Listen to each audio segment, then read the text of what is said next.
Hello, everyone, and I welcome you all to today's exclusive Fireside Chat session on identity security in the AI era, safeguarding the keys to the digital future. I'm your host, Khushi, and it's a pleasure to have you with us. In a world where AI is reshaping how we work, live, and connect, identity has emerged as the new security perimeter. As AI powered systems process sensitive data at unprecedented speed and scale, securing digital identities is no longer just an IT responsibility, it's a critical business imperative.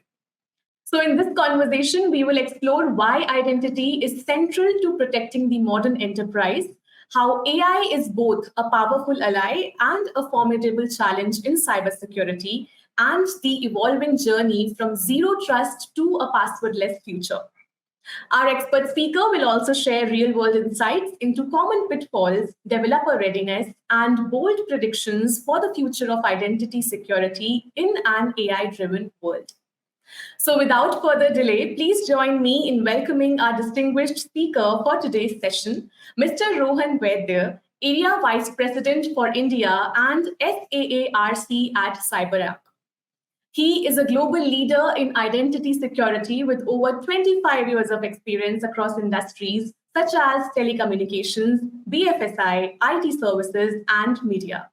He has held leadership roles at IBM, Xerox, Wipro, and K2 Partnering Solutions, driving growth across India, Southeast Asia, and the Middle East. A recipient of the Greatest Brand Builder Award at the CMO Asia Awards, he blends technical expertise with customer centric leadership to help enterprises navigate digital transformation securely. At CyberArk, he focuses on enabling organizations to stay ahead in an evolving threat landscape. And as part of the TechGig Leaders Circle, he is committed to mentoring and inspiring India's developer community. So let's explore how securing identities today will shape the resilience and trust of tomorrow's digital world. It's such a pleasure having you, Rohan, here with me today. Thanks, Khushi. Thanks for the introduction. So now, without further ado, let's get started. So to begin with, Rohan, firstly, I would like to ask that over the past few years, identity has moved to the center of cybersecurity. So what's driving this shift and why should developers care about it now more than ever? Okay, so let me do a little bit of a background in terms of identity security, in terms of what's really evolved. So I would go back to the pre-COVID and the post-COVID world.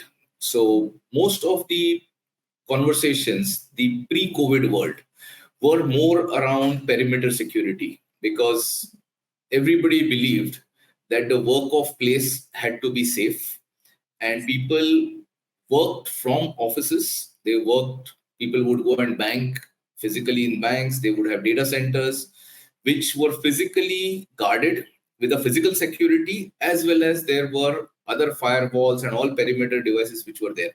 So you were in a restricted place where your entry exit was more physical, and there were very, very few people who worked from home or worked in times when they could access the data centers or any of the digital assets. There were fewer of them and they were very, very well monitored.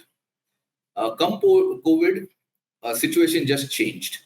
And post-COVID, I think the human nature developed an ability to work hybrid. So it all started from not going to office to an hybrid. Now people are being forced coming back and forth. But over the period of time, the technology evolved in such a way that work from anywhere just became a part of life. And when I say work from anywhere, it all depends now that everybody has a digital identity, and a digital identity is your entry and exit to any of the physical or the other infrastructure, digital infrastructure which was there. Also, from a government perspective, all the e-services kind of came up. Aadhaar became one of the larger part of the e-citizen services, which allows you to do that. So basically, now you have a digital identity, and your digital identity is just exploring in terms of going everywhere. Now, this is more to do with the human identity. Then there is something which came in was automation. because people wanted to do everything faster. And I think COVID was one of the large part of where cloud adoption went in play. So cloud was always a conversation pre-COVID. There were a lot of hesitations, myths at around how people would adopt cloud or how you were unsafe being in cloud. Uh, Whether it is public or a private cloud, people always had their reservations. Post-COVID, I think most of these reservations were just taken care of and people started moving into that part of it. Now, the moment you're in cloud, the moment you're working from home, now you are also wanting to automate a lot of things, because now the speed at which you would want to deliver or the time to market is something now which is required to let the business really drive you.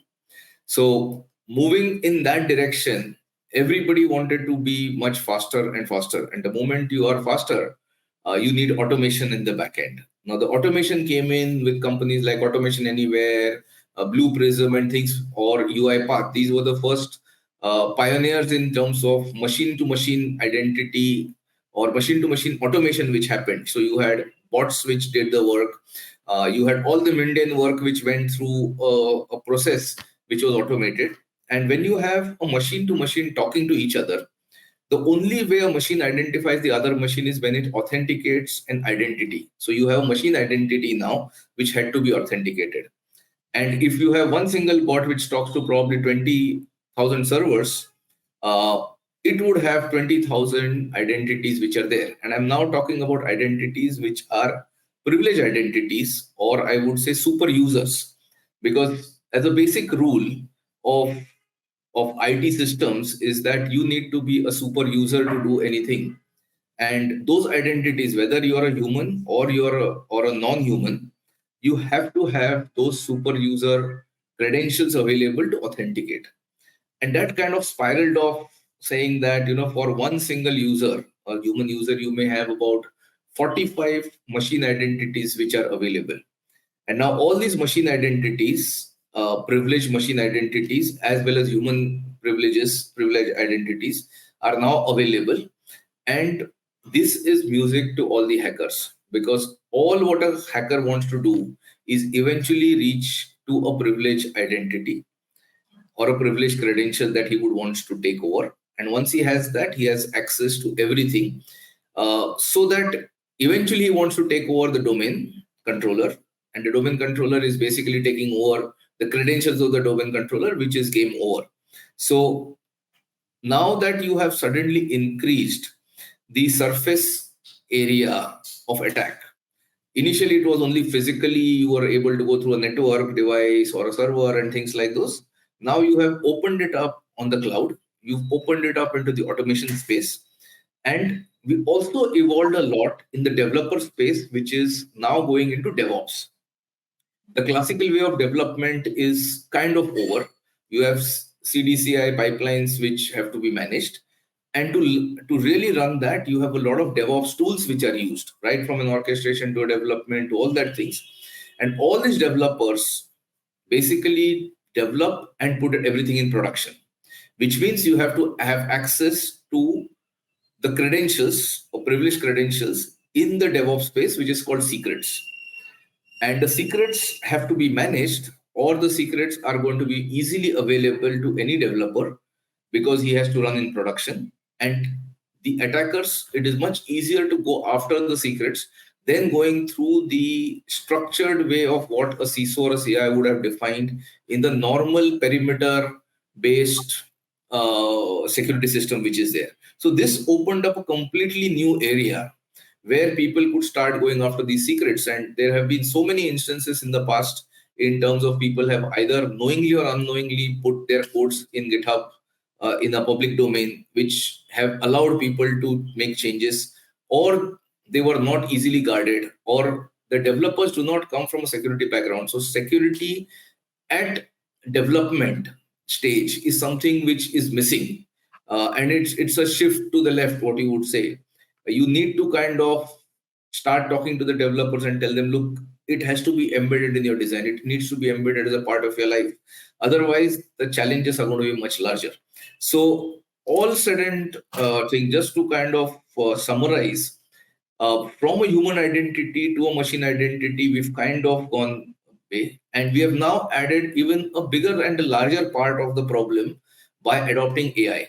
So the AI agents and the AI, be it a generative AI or the agentic AI or whatever form of AI you're going to use, you have the LLMs and the training data, and all that eventually comes down saying that if my identity and access management is not really controlled, I could create a catastrophe as I kind of move towards a very, very highly automated world.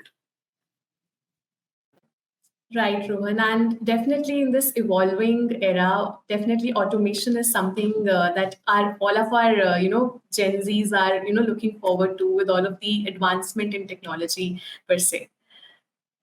So moving forward, as you see that AI is transforming security and also transforming cyber threats, can you share some real-world examples of how AI is shaping both sides of the battle? Right. So I will start with more on the bad guys part of it. And if, I mean, being a Gen Z, you may not have experienced it, but being at the age I am, when I was passing out of college, being a cyber security or a hacker was a cool thing. And you had very few people who were nerds who were actually doing all these things. It was more on the network side of the security, or it was basically breaking or guessing passwords, not even breaking passwords. And that was a very cool thing to do. And you looked at very, very few people in your college or your organizations who were really good at it. And it was more of a just being cool, just being nice, or just being a little nerdy. Uh, as the years pass by and where we are now, you're probably into a place where you have an instant gratification, which means there's a business model to your cybersecurity or the hackers. So, leaving apart the ethical hackers, there is a lot of community which aspires now to be professional hackers to make money illegally. And there are different avenues which have allowed them to do that, because the world is now connected through an internet. They are connected through very, very heterogeneous devices, and it allows, and there are enough gaps in the technology, and enough vulnerabilities in the technology which can be exploited. And the human brain is always curious to find always those vulnerabilities. It's like saying, don't do this, and you will always want to kind of keep doing it over and over again, find faults to it, right? So and it is an accepted kind of a white collar crime, and considered to be a very intellectual crime which is there. Now this is still which is pre AI world which is there, because when you are in the pre AI world, you had to be a little more above average than the rest of the people. You had to work a little harder. You had to understand things in depth, and then find vulnerabilities and build tools or products in terms of really going and navigating through it. You have to probably collaborate with people with different domain expertise to be allowing you to kind of really navigate through the processes and the systems to be able to be a successful hacker. You fast forward that to a generative AI situation, and what has allowed you is what, instead of you could Google, now you have to just prompt something, and it goes and searches all possible databases across and gives you a fairly good answer as to what can be possible. What could be done in probably weeks now gets done in few minutes. And now if you start getting into deep research or any of the tools, and if you are able to navigate or fool the system in a way where it does not hit the ethical button on these LLMs, you are able to kind of get a very structured DIY kind of a hacking tool that you can create, right? Now, the moment you have that, you have suddenly exploded the number of people who would want to go after. So if there are 10 people, now you have an exponential number of people which is there. So you don't really need to be the smartest.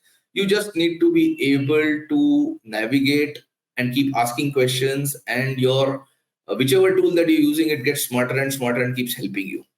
Now, this is something which allows you to also look at few of these examples, like the deep fake, creating videos and creating voices and all that kind of thing, which you can now very comfortably manage a social engineering attack. Right now, because you have data points which are very easily available, I just need a few data points, your name, your maybe just scroll you around on Facebook, figure you out.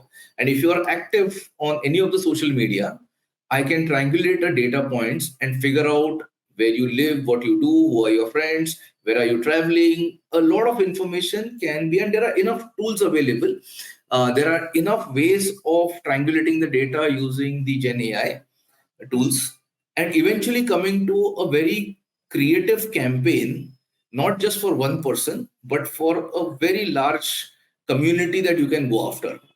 And it works with a rule of 2%. So any possible rule of 2% means that in 100 people, when you put any possible hypothesis, 2% of the people or 2% of the subjects will always convert to a positive part of it. Now, pre-AI, I had only 100 people to go after because it was expensive, it was cumbersome, it was slow, and things like those. Now I can just multiply it with maybe 2 million people. And if 2% of 2 million is a very, very large number to have the hit ratio, right? Also, super hyper customization now is possible with all the data available. So I don't just call you Khushi, but I would say that, Khushi went to this school, she went to this college, and I can create a script which is very, very relevant and very difficult to kind of say whether this is deep fake or this is real. And then tune it off with a few of your voice clips or your mother's voice clips and kind of put it together and build a very relevant conversation, which you may, at the back of your mind, believe that this is something. And I think a lot of research shows that people who are IT professionals have been the most actively falling praise to this, because it's always again the probability, right? If I am more on the system, you're going to attack me more. If I look at my email or I look at my system maybe once in a day, the possibility of my hit ratio is going to be lower. So these are areas which I think people have started exploiting. And there are like interesting campaigns which people went after. So there was something like a grandparent campaign which ran, uh, I think a couple of years back in the US, where a grandparent would get a voice message from a grandson or a granddaughter saying that uh, they really needed some help. They've been caught up in some kind of a very small crime or a petty situation, and there are few $100 that had to be wired out. And you can't tell your son or your daughter, you just need to help me out. And probably the grandparents, kind of, however strict they were with their kids, was to kind of melt down and do that. And then it would really not, I mean, when you really go back, it would happen. So those were things which little smarter campaigns was very, very customized. Otherwise, they were just spraying bullets. But I think now you have a sniper sitting for every target. And if you have an army of snipers sitting in, the kind of attack capability that you build is extremely different, right? So this is more from that side of the story. And of course, the other part of the story, which is even getting worse now, is if I know that you are going to do a lot of AI stuff in your organization or your personal life also, and you're training a lot of data, it's becoming very easy to go after your data sets and start poisoning those data sets. So I have a much longer kind of an effect that I can create or demonstrate a larger catastrophe that I can create either in a personal life or in a professional life, and which can not just have financial effect but can have a reputation effect, and things like those can be much larger. And it's all possible sitting from one desk with a few tools and going and doing it for anywhere in the world, right? So those are areas I would say are becoming more and more vulnerability, and it's just going to keep going better and better, because the AI is just getting smarter and faster. So the time to react is always going to be lesser, which is there. Now, if I go to the good side of the story, where you have the defense side of it, or which are professionals, the cybersecurity professionals like us who are building tools or services and trying to protect. Uh, Now, the biggest challenge is that I have to win every single time somebody attempts. The hacker only has to win once and he's in, right? So the defense is much larger. There have been now a lot of interconnected systems, which makes life more difficult. The cyber physical security is even becoming more difficult and difficult, because now you have a lot of IoT devices or IIoT devices which are now kind of merging, because everybody wants automation. You walk into your house, you want to kind of enter a house with either your face recognition or a thumbprint. You want to, when you enter, your lights have to go on, your heaters have to set up, your geysers have to switch. So you have a lot of automation which is using some kind of a code or a biometric system, which is already pre-recorded into it, and then it's doing it. Now, when you have these kind of biometric uh, pieces which are lying around, those are nothing but your credentials, and those credentials may or may not be protected very well, because even today, if the IoT devices are doing some fantastic job in terms of the sensors and being more accurate, but these are devices which do not come with a large memory, which means if I have to embed security into it, it is a very, very difficult task. The focus was on building the capability rather than securing that capability. We are moving towards that side, but still a long way to go. But people have started using, I mean, classic example is your Alexa at home. If I am able to hack into your Alexa, which is not very difficult, I can really understand what's happening in your house. And if I can understand what's happening in your house, I can now start triangulating the data and create a lot of things around it. Now, the challenge for the good guys is that how do I keep running faster and faster to make sure that what is being there out against you is kind of triangulated, right? So one of the things which uh, is a basic rule of any security, not just cyber security, but security, is always least privilege, which means you should have access to only things which you should have access. So even if I am the leader in India, I should not have access to all systems in India which belong to CyberArk. I should only have access to the things that I need to work on. And the moment I change my role, that access should be taken away. Now, this is one of the things which is an important part of cybersecurity, which is least privilege. And this applies not to just humans, but it also applies to non-humans, the AI, and everything which is around it. So one of the things which is important to start building AI system, which first thing is starts looking at everything which do you really need that access. If you not, you just take that access away. Now, all these things were manually done, or they were done with tools, but there was a human in the loop which was doing it. Now, a lot of the organizations, especially in the cybersecurity space, are kind of enhancing the human capability by giving them AI tools to allow to do that. So what would take hours or months to do it is now getting done in minutes. A lot of reconciliations, which when people leave, they join in or they change profiles, all those things are being done at a much, much faster side of it. So that's one part of the story. The other part of the story is you are now developing a lot of tools, which I would say is fact checkers.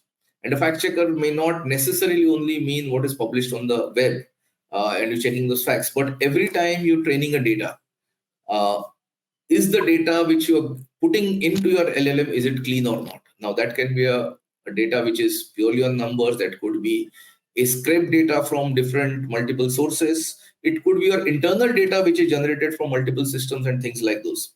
Because the possibility of really poisoning that data is extremely high. And again, using AI for it is a very good way of doing it. Now, these are two or three examples I would say. Now, going back to the story on AI becomes like, if you've got agents, they're going to have an identity. Now, securing AI identities or the agentic AI identities is an important part. And then, it is a multi-layer kind of a identity. It's just not saying that, Rohan at the rate so and so, or a kind of an API key. There are multiple factors from an agentic AI or an AI system or a process which has been built in to be able to really look at.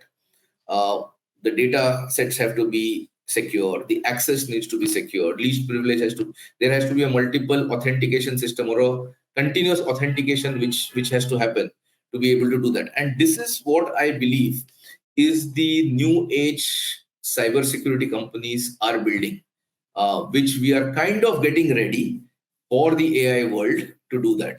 And just to add on to that, we are also kind of now experiencing a new wave of challenges which are going to come in when quantum computing comes in. So there is a lot of effort on post-quantum, or what I would say is quantum proofing. And just to give you a quick kind of a analogy, or I would say a kind of very high-level view of the problem statement, what happens if quantum comes in?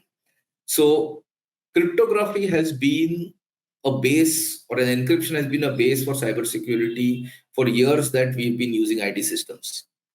And they kind of base on two primary parameters or two primary theories which was there. One was the RSA algorithm, which was considered to be, you have two large prime numbers which you multiply, and the outcome of those prime numbers or the factors of the prime numbers were used as number series to encrypt. And the other is your ECC, which is a elliptical curve, where you kind of plot the points on the elliptical curve, and you are able to create the keys which are there.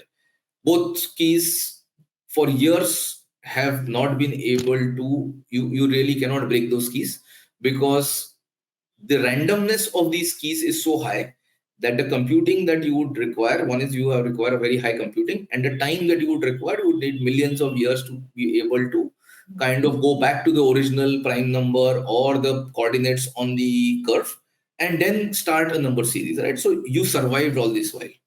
The moment you have quantum computing coming in, theoretically, they've been able to prove that they can break this. And they can break this in few minutes or few hours. Now, if I just fast forward into quantum, which is not very too far, it's around the corner, maybe a couple of years, you will have a post-quantum, what I would say, cryptography, which becomes a very large part or a new process or a new research which needs to be looked at. So, and this process just started about 2016. A lot of companies started looking at quantum readiness, and especially quantum, post-quantum cryptography readiness, which is there. So all these things, if you look at it, it's a very different era of cybersecurity we are kind of moving into. And I don't think a human will be able to just do it unless and until he's augmented his capability with a lot of AI tools, which will be able to do that. Yes, definitely. And you have such beautifully, depicted the reality where cybersecurity is actually becoming so significant with all the data being under threat and with all the risks that comes along with all these new trends that are facing, and how fact checking and verifying the data and information is essential for today's landscape as well. Okay, so moving forward, as you see that many organizations talk about zero trust but struggle to implement it. So what do you think are the practical steps that can companies take to start their journey? All right. So I mean, zero trust is more of a framework. And when I look at a framework, the framework cannot just be applied to every industry, every company. The same framework can be applied, but it will not have the same size and fit. And also, each of the industries, each of the companies may be at a different rhythm of the business, a different evolution in terms of their IT maturity, and hence the cybersecurity part of it will also be evolving. There is a lot of heterogeneous systems which are built over a period of time, and it's a combination of a lot of legacy system, a lot of newly acquired disruptive technologies which you are doing it, a lot of integrations which go back and forth, a lot of data sets which are structured, unstructured, which are all required for the business. So no two companies in the same industry, maybe of the same size, or even if they compete with each other, may not have the same composition from an IT landscape and a business process landscape perspective. Right now, if I have to start applying those principles of zero trust, the challenge would be is I may have a playbook, but to customize that playbook to fit is a lot of consulting effort, a lot of process effort, a lot of domain expertise. I think so. This is one of the large part of the challenge which is there, which needs to be evolved over a period of time. So it is now not just the cyber security capability or the tool capability or the technology capability.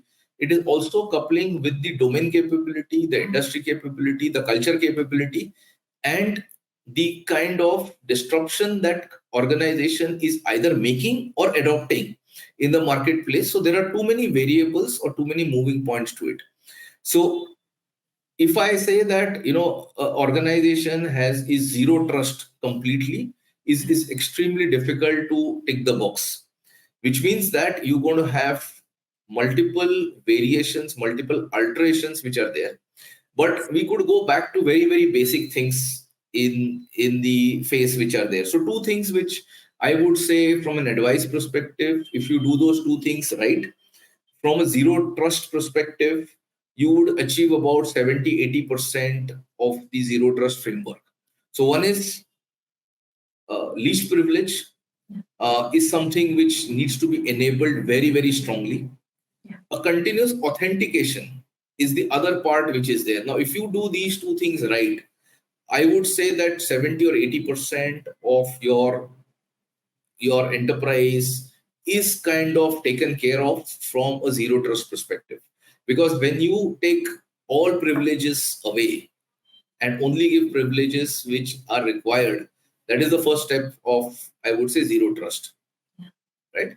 And as you keep changing your roles, as you keep changing your jobs, as you keep doing any change which happens, you just make sure that you are recalibrating the zero trust by the least privilege calibration.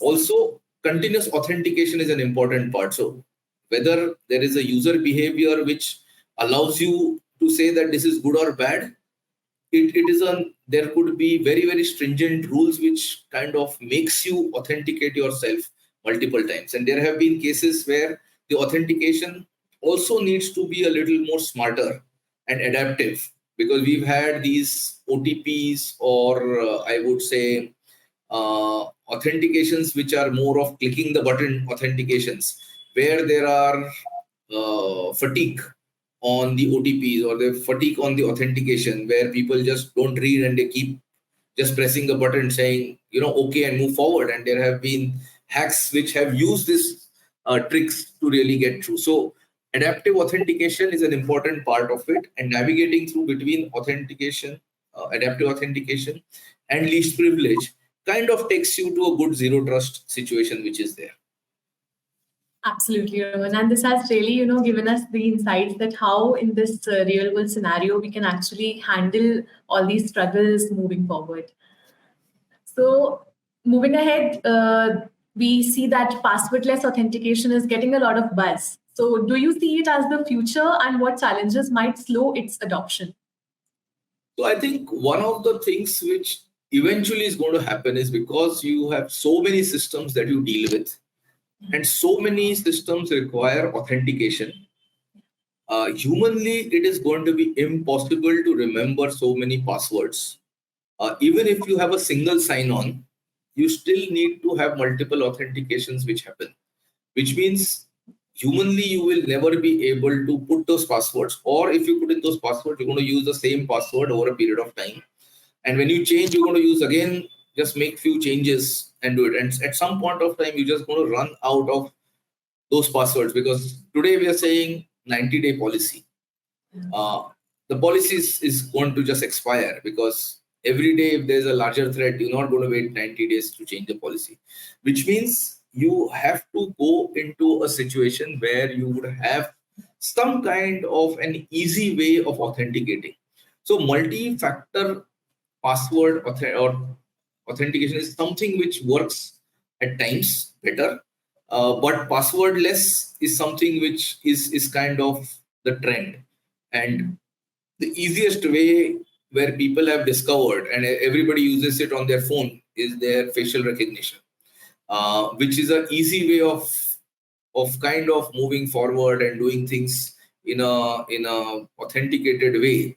But if you kind of look at it from a hacker perspective, I think a biometric is one of the best possible available authentications from a hacker perspective, because if I can steal your biometrics, you can never change your password in your life. Your face is never going to change. Your iris is never going to change. Your fingerprints are never going to change. So the biometric scheme or the template, if I can steal, is going to be very, very difficult for anybody to re-authenticate himself, which is there.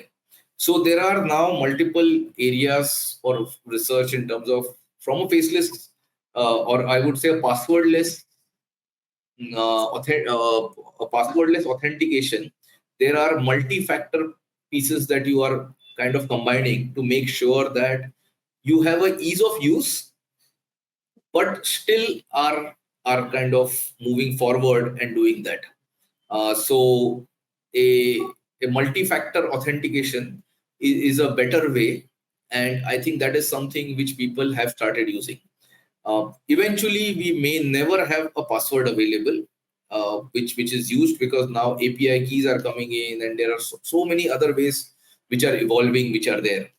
Or it may just become a kind of a classical way of authenticating, which is like when your cell phone doesn't work, you go to a landline and make it work. So it could be like a breakthrough or a break glass scenario where you have passwords actually stored in a digital vault or some kind of a glass break mechanism which is made to only use when you cannot use passwordless. So it's a kind of a evolving world in terms of where we are saying passwordless is going to come in and it's going to stay forever.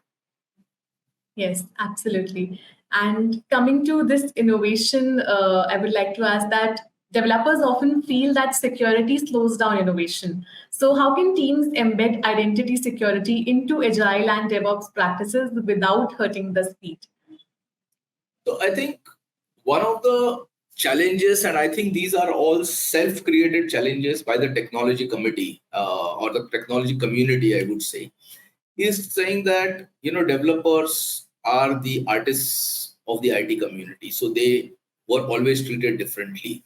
The hardware or the infrastructure guys were considered to be the laborers in the industry, and they were treated differently. And there would be when you have people who are unique get privileges, or they kind of exempted from a lot of security uh, parameters or protocols. On the other side, there is a very strict enforcement of security which is there. So over a period of time, there has been gaps that we've created, and we have biases in terms of how we would treat these IT workers in different, because of their different caliber or different part of it. Also, there has always been the DevOps came in, or the DevOps people came in, and they have a lot of backing from the business, which means the dollars come from the business, and business is always in a hurry to make things happen. So there is an unsaid rule that if business is supporting me, I am not going to follow all the rules which are there. Having said that, over the last few years, if you look at successful hacks which have happened or successful breaches which have happened and published, most of them entry points have been from the DevOps space, which means there is a time and a need to act. And security should be embedded in the design when they build rather than as an afterthought. And there are many tools. There are things where things used to be cumbersome in the past. Uh, Now the security tools are evolving based on the personas. So what a hardware guy or I would say a server guy would experience to use a particular security tool, and a developer should not be the same tool which is there, because the hardware guy knows or goes through process of having green screens and clicking 5 times, and the developer wants everything which is really UI friendly and in experience and all those things. Now, the same kind of outcome can be achieved from different version of the tool or the same principle, but the tool is built in such a way that every persona kind of experiences as a native experience, and still is allowed to really perform his tasks, which are much easier, and still gets the protection. And just from a CyberArk experience perspective, I would say that we are in the privilege access management, and our primary business always, or the primary people that we would work with, was the IT admins. And for an IT admin, if they have to use our product, it is a multi-stage kind of a product which they would use. They would have to log into a CyberArk server. They would kind of go in from there, and then go and kind of connect to the target devices. Now, for an IT user, this was okay. For an administrator, he would love it because he's a techie. He likes to see how the connections happen. He does all those things which are there. But if I kind of go back and have an HR lady or a marketing lady to really use the same system, she's just going to push back. The intent of protecting the company is the same. The IT systems have to be protected, so they have to go through a very stringent way of how they access those systems. But on the other side, the HR lady or the marketing lady may not be an IT user. They are an IT user, they may not be IT admin, but they are an admin for a Facebook or a social media or an HRMS system, which is as critical as what the IT guy is doing it. So you need to have a tool which allows you to give them a native experience, but still give them the same level of protection and monitoring system what you have for an IT admin. So I think there is a lot of evolution of the tools and the products which are coming in, which from persona to persona are being used, so that my outcome and my experience for a different persona in an organization becomes. And that is one way of looking at it, how I can kind of start having people adopting security rather than thinking security is a pain. Yes, absolutely. And with all these insights shared, if you had to give one piece of advice to developers entering the AI-driven security era, so what would it be? So I think one of the advice is that AI is here to stay. As we progress, we are never going to be able to beat AI. And one of the things that I would say, that you may not beat AI, you may not, and the hackers are going to use the AI, they're going to get smarter and things like those. Security is something that is going to be an underlying story for all businesses to be successful, from a personal reputation and from an enterprise business priorities. It's always going to be there.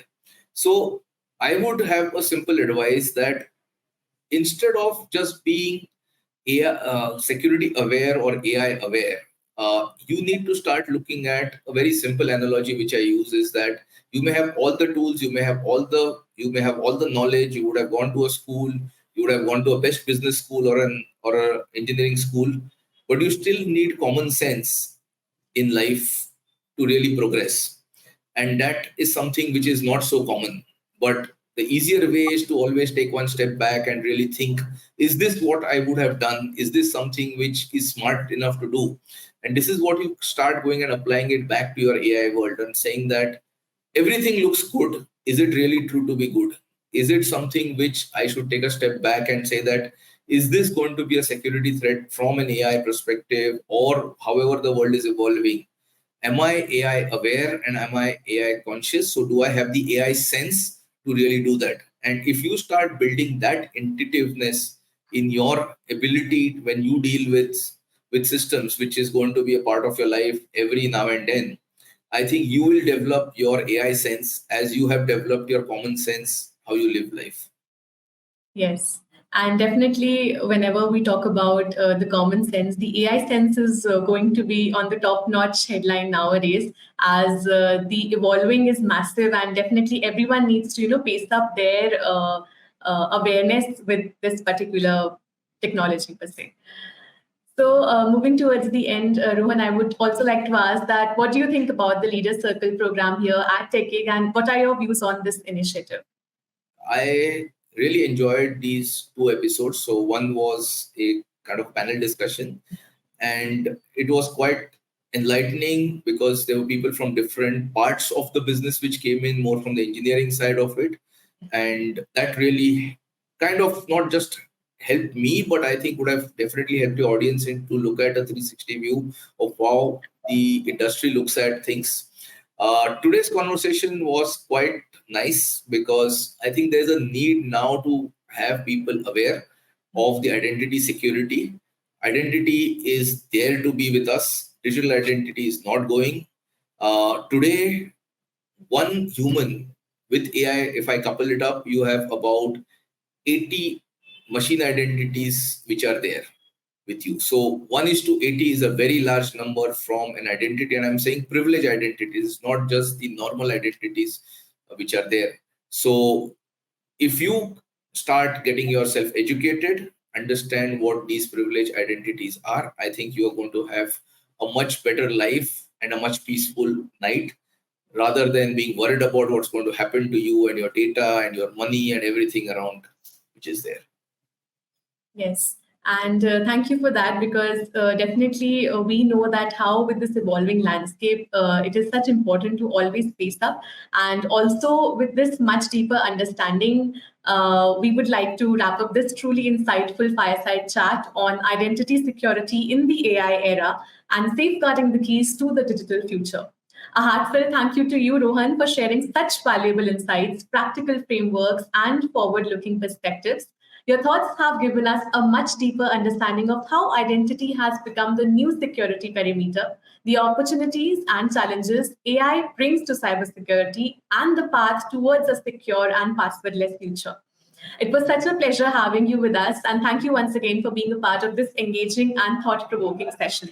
So it was an absolute pleasure hosting this fireside chat. Thank you for joining. Have a great day ahead. Stay tuned for more such conversations from TechGig. Until next time, take care and keep innovating.